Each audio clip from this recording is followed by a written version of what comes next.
she got really mad and actually lunged up out of the water, grabbed the entire side of my wheelchair in her massive teeth, and started pulling me into the water.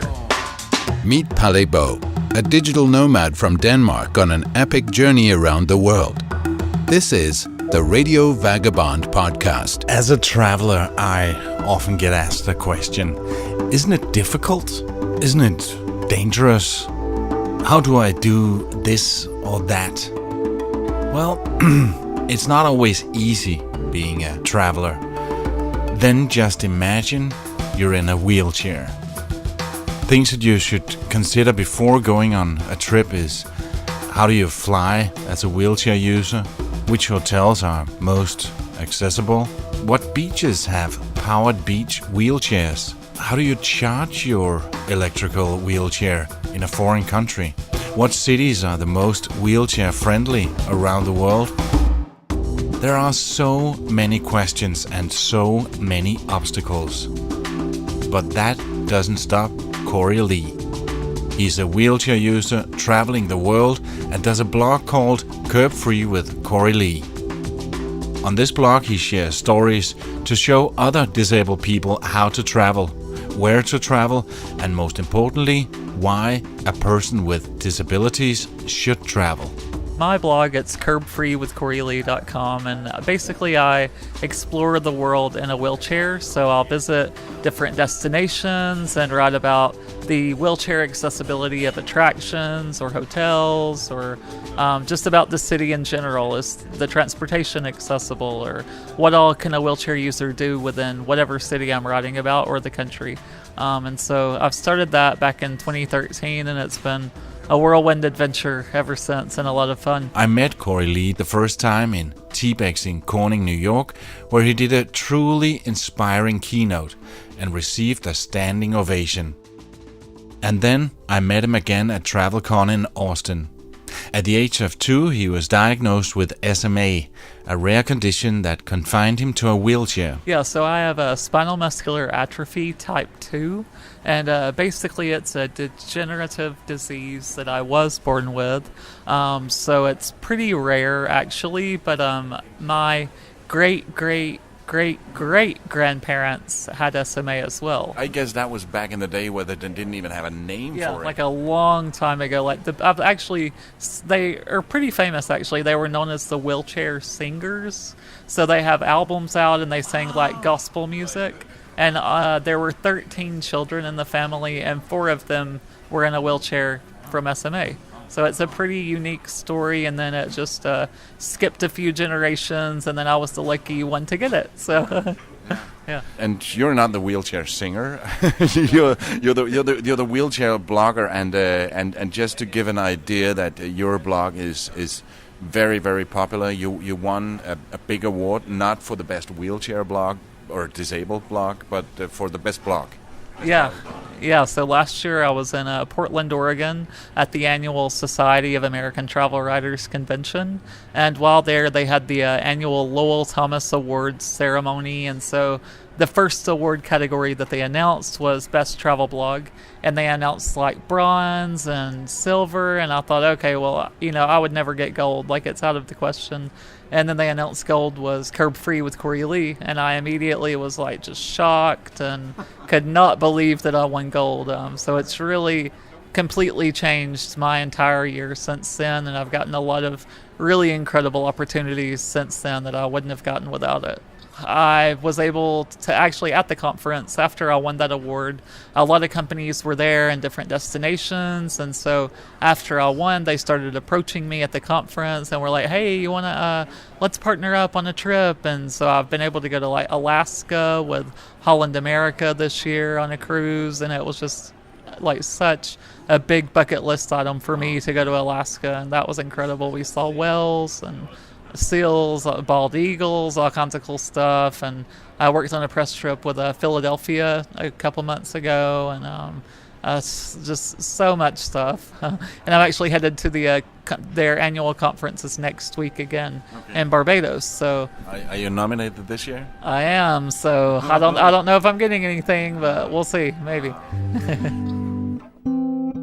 This episode is brought to you in part by Hotels25.com. Whenever you need a hotel anywhere in the world, go to Hotels25.com. That would get you the best price. Hotels25.com searches a bunch of the biggest hotel sites in one simple search. Hotels25.com, it's best price guaranteed. Extensive travel and your travel blog, when did that start? Yeah, so I started the blog back in December of 2013, and so it's almost 5 years old, and I kind of started it just because I was planning a trip to Australia, and I really started noticing while I was planning that there just wasn't much information online about accessible travel within Australia. No, because I guess when you are planning a destination, you go online and find out how can I get into the hotel, can I do that trip, and so on. Yeah, so any trip at all starts for me like about 6 to 12 months beforehand. So I'll start researching accessibility within hotels or the transportation within the city. So it does take a long time for me to kind of plan out a trip, just because accessibility is kind of limited online, the information that you can find out anyway. So just due to there being a lack of that, I really wanted to put what I knew out there online and start a resource for other wheelchair users that are wanting to travel. Do you get the feeling that most of you, the people who read your blog, are wheelchair users? Yeah, definitely. I mean, so my entire audience, I would say, either consists of wheelchair users or just like their friends and family that maybe they have a kid, that's in a wheelchair and they've not really traveled before, but they really, really want to. They just don't know how to do it or how to fly or where to go, what to see. So hopefully my blog can answer some questions for them. But at the same time, it's super inspiring, and that's what I saw when I heard your keynote in Corning, upstate New York, a few weeks ago. It's super inspiring because a lot of people without disabilities, they're thinking, oh, I can't do that. No, that's too difficult. But then when we see, wow, you can do it, then why not me? Yeah, well, thank you for that. But my blog did start out as like wanting to be a resource for other wheelchair users, but now, I am, when I'm at different conferences around the country or even internationally, people that are able-bodied will come up to me and be like, oh, I read your blog post about, going to South Africa and it was so awesome. Like, I sent it to a friend back home, or I recommended your blog to someone I met in a wheelchair. And so I think it does reach more people than just people with disabilities, but that's the audience that I'm aiming to reach, is people with disabilities. But I am happy that anyone can read it, and hopefully anyone can be inspired by it.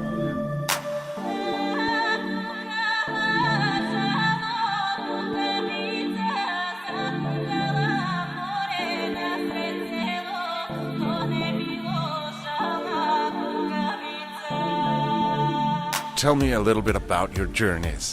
Where have you been? You started in Australia?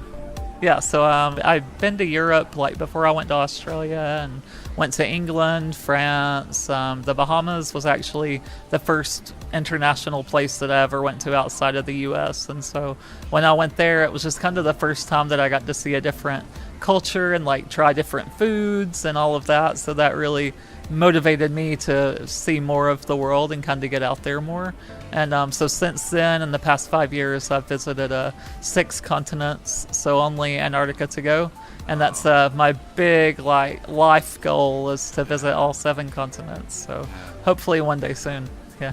Yeah, and just to mention a few highlights. Tell me about your trip. I don't know if it was the highlight, but tell me about your trip to Iceland.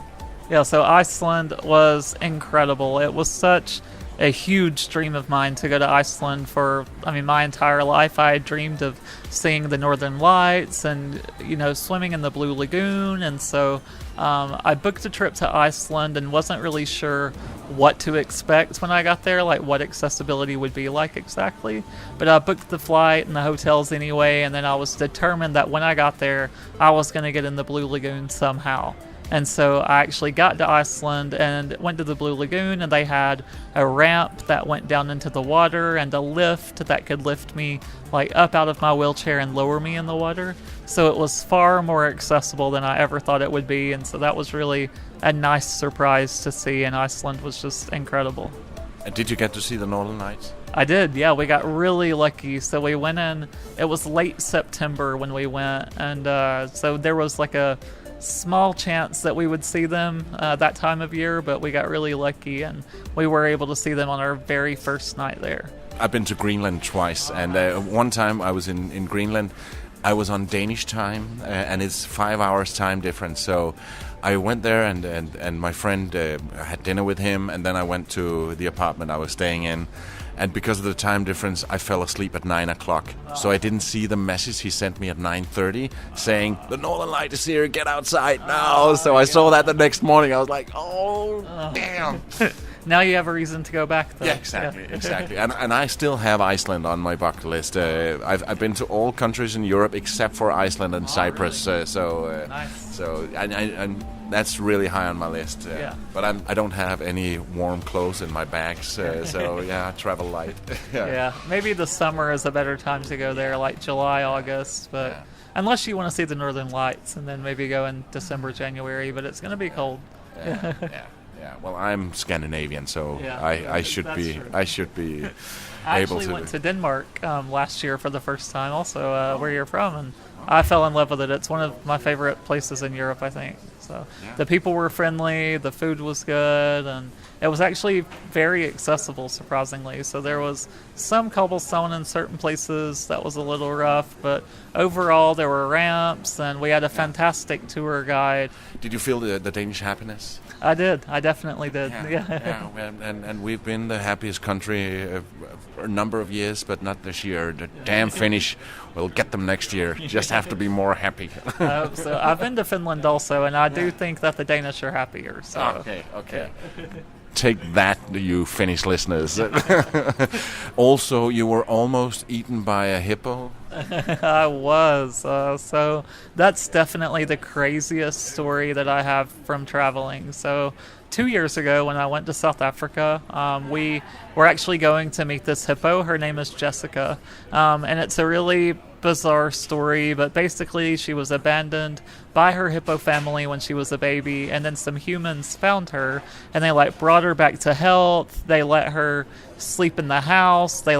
She has her own bed in the house. No. And you can actually meet her if you're ever in South Africa and feed her. And where about in South Africa? It's near Kruger National Park. So it's in that area, and it's incredible. I was there 6 months ago. Yeah. I mean, you can meet her. She's still there to meet, but you can actually meet her. And so they handed me a potato to give to her, but it was kind of hard for me to lean over that far to actually put it in her mouth. So Jessica got really, really agitated about that it was taking a little bit impatient. Why don't you throw it in my mouth like everybody else does? Right, yeah, very impatient. And so she got really mad and actually lunged up out of the water, grabbed the entire side of my wheelchair in her massive teeth, and started pulling me into the water. And so about 2 seconds before I became her lunch for the day, her human dad stepped over and started yelling at her to stop. And she luckily listened to him and stopped and didn't eat me. So it was a close call, but I made it out alive. That's insane. And hippos kill more humans than any other animal? Yeah, they kill more people in Africa than any other animal, surprisingly. Yeah. There's a photo of this on your blog, and it looks insane. Yeah, after it happened, her human dad, he said, "Don't write about this," because he knew I was a blogger. And I said, this is too good of an opportunity to not write about. And it made for one of the best blog posts ever. So if you go on my blog, you can even see the video, and there's a video of it and a photo, and it's insane. I'll link to it from the radiovagabond.com, so awesome. For sure. Also, you had quite a dramatic water skiing trip. Yeah, every year. It's how can you go water skiing? I know. Trust me, I never thought it would be possible, but where there's a will, there's a way.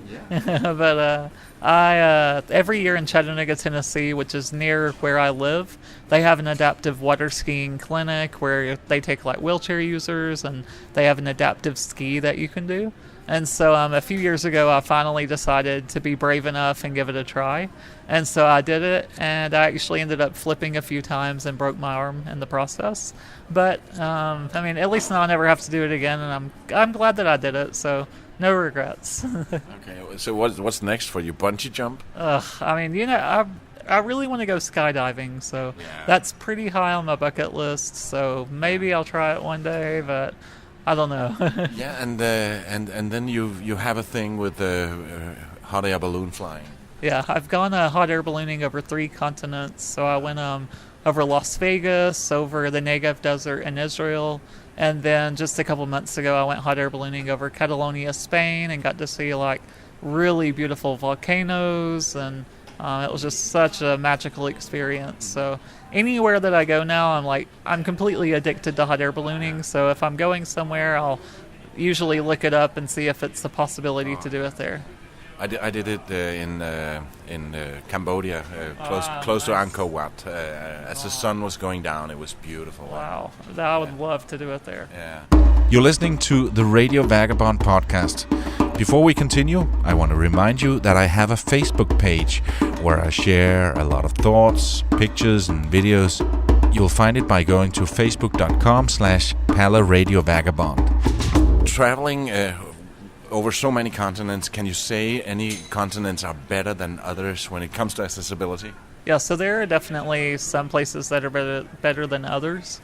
So, I mean, Africa is a little bit of a challenge. So if you're going there, you need to really go with a tour company that specializes in accessible tours. But places the U.S., of course, is pretty good because we do have the Americans with Disabilities Act, which was passed in 1990. So that ensures that there is some degree of accessibility in a lot of places. And then even in Europe, I found really, really good accessibility. So when I went to Helsinki, Finland, I know they're your rival, so forgive me for saying this, but it's tremendously I love the Finnish, just for the record. Okay. Good. But, I mean, Helsinki was really great. So they actually have over 300 wheelchair-accessible taxis within Helsinki. So they are way ahead of the game. London's really good. Australia is incredible for accessibility. So I think that Sydney, Australia is even more accessible than anywhere in the U.S.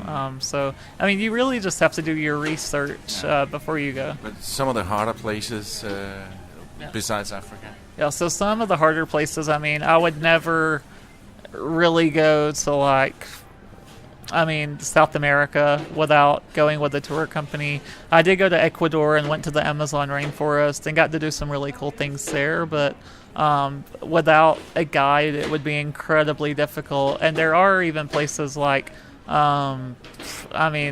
think in Cambodia, there is no tour company to go with and no transportation that's accessible.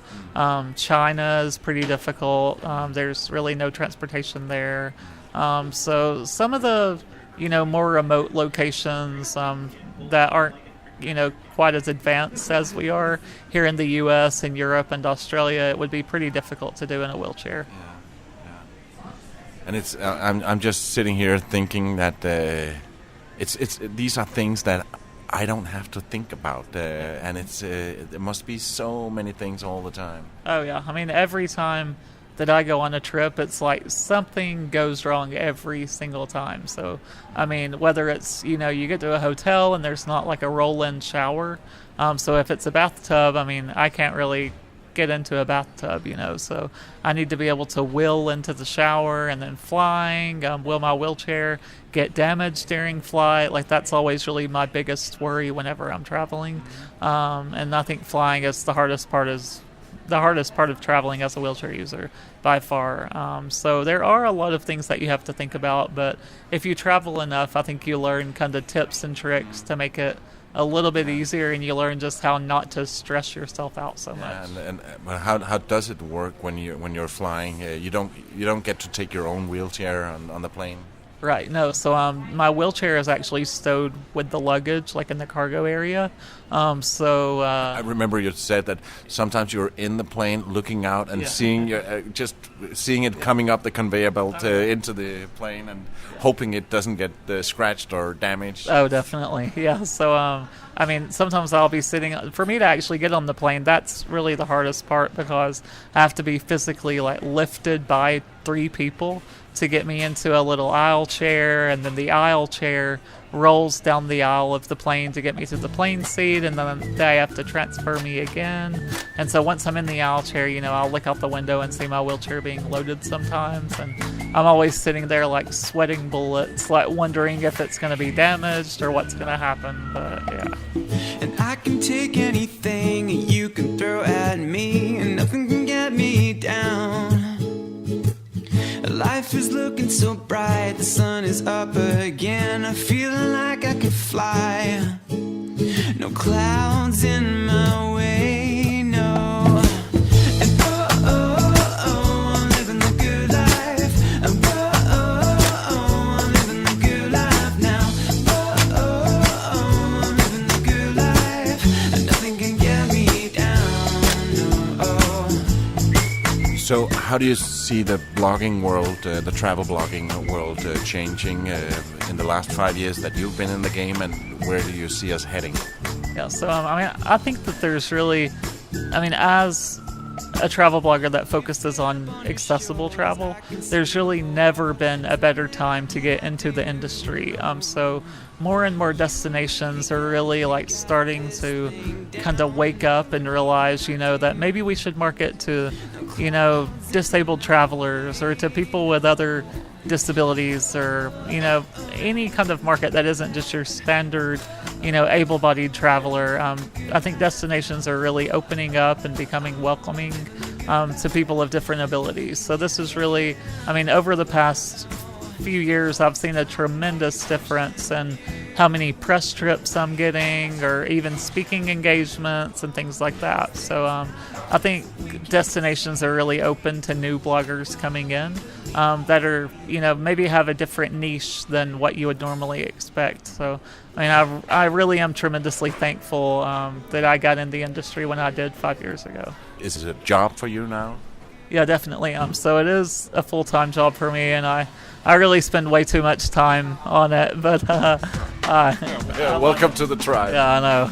Yeah. So when people say, "Oh, you're so lucky to be traveling," they don't even know the half of it. It takes so much work to happen, but I wouldn't have it any other way, and I love it. I will link to curbfreewithcorylee.com on theradiovagabond.com.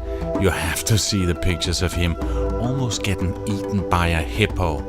And if you know any wheelchair users, please share this podcast with them. Cory Lee is really an inspiring guy. If you like this podcast, please subscribe in iTunes or the podcast app on your smartphone. You can see pictures, watch videos, and read much more on theradiovagabond.com. This episode was brought to you in part by Hotels25.com.